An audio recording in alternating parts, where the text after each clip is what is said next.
एक बार दोस्तों, आज इस वीडियो में हम आपके लिए आए हैं ढेर सारी खबरें। पिछले 2 दिनों से हमने आपको कोई खबर नहीं दी, तो सारी खबरें एक साथ आज हम इस वीडियो में बताने जा रहे हैं। दोस्तों, आज की इस वीडियो में सबसे पहले अगर हम बात करें सी-टेट को लेके, तो सी-टेट का नोटिफिकेशन सितंबर में आ सकता है और सी-टेट की परीक्षा दिसंबर में हो सकती है।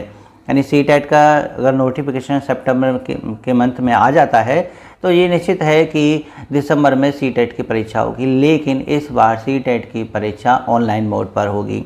हमने इस बार के बारे में आपको पहले ही बताया था कि सी-टेट के कई नियम बदल दिए गए हैं। अब सी-टेट की परीक्षा ऑनलाइन मोड पर हुआ करेगी, जिसके लिए आपको उसकी ऑफिशियल वेबसाइट www.ctet.nic.in पर नोटिस को चेक करते रहना है। साथ ही साथ जैसे ही नोटिफिकेशन आ जाएगा, वहाँ पर आपको मॉक टेस्ट भी मिल जाएगा। मॉक टेस्ट एक टेस्ट पेपर होता है जिसको आप ऑनलाइन मोड में दे सकते हैं, जिससे आप प्रैक्टिस कर सकेंगे कि ऑनलाइन मोड पर आप परीक्षाएं कैसे दें। तो थोड़ा सा इंतजार कीजिए और उस वेबसाइट को रेगुलरली चेक करते रहिए। इसके साथ ही यूपी टेट की भी बात करें तो हम यूपी टेट का भी एग्ज़ाम दिसंबर में होने की संभावना है। उसका भी नवंबर दिसंबर में हो जाएगा। जब एक व्यक्ति ने पोर्टल पर ये जानकारी प्राप्त करी कि आखिर यूपी टेट का एग्ज़ाम कब होगा, तो 31 अगस्त को ये जवाब आया कि उसका एग्ज़ाम भी नवंबर दिसंबर में कराया जा सकता है। तो इससे एक बात तो साबित हो गई कि जब यूपी टेट का एग्ज़ाम ही नवंबर दिसंबर में होगा, तो नहीं लगता है कि अगली आगामी शिक्षक भर्ती जो है इस सरकार के कार्यकाल में हो पाएगी। यानी कि उसके बाद तो आचार संहिता लगी जाएगी, तो शायद अगली शिक्षक भर्ती अब नहीं निकलेगी। इस संबंध में माननीय शिक्षा मंत्री जी भी कई बार कह चुके हैं कि अगली शिक्षक भर्ती अब छात्र और शिक्षक के अनुपात के आधार पर निकलेगी। जब आवश्यकता होगी आपको अवगत कराया जाएगा। फिलहाल अभी ऐसी कोई भी भर्ती नहीं निकल रही है। चलिए अगली खबर हम शिक्षा मित्र से संबंधित ही बात करें।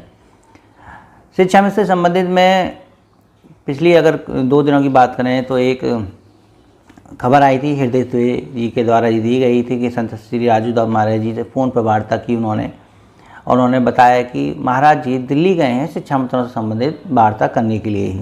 इसके लिए उन्होंने उनके स्वागत का भी इंतजाम किया कि लौट के आके उनसे पूछेंगे, करेंगे, बताएंगे कि भाई आखिर बैठक में क्या हुआ।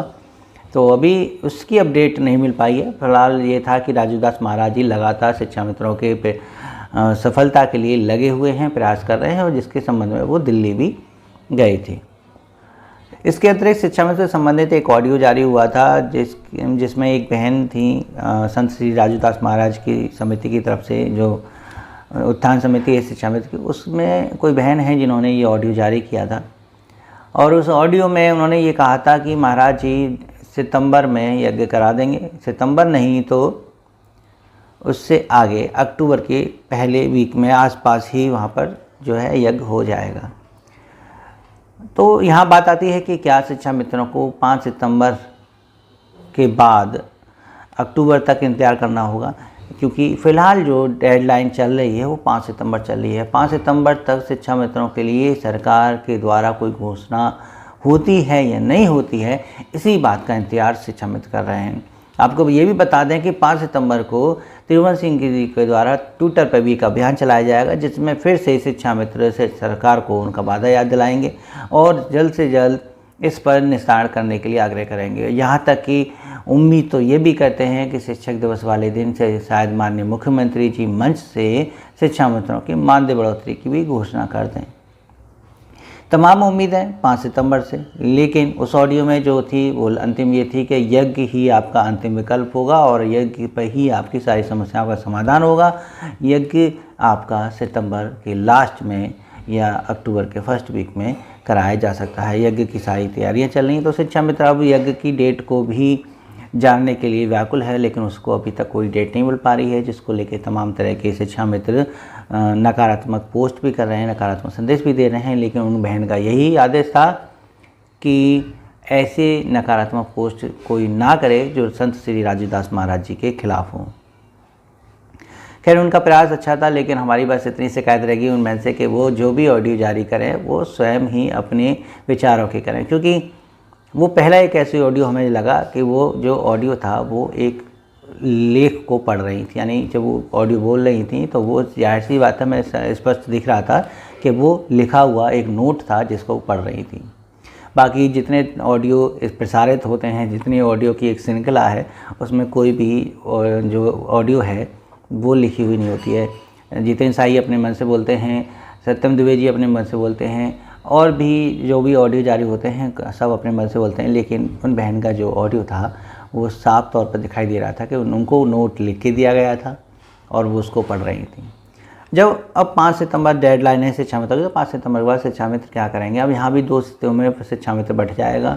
पहली स्थिति ये कि वो यज्ञ के लिए इंतजार करेगा, अयोध्या जाने के इन्विटेशन का इंतजार करेगा, और दूसरा ये है कि उत्तर प्रदेश प्राथमिक शिक्षा मित्र संघ 5 सितंबर के बाद आंदोलन या धरने की योजना बना सकता है।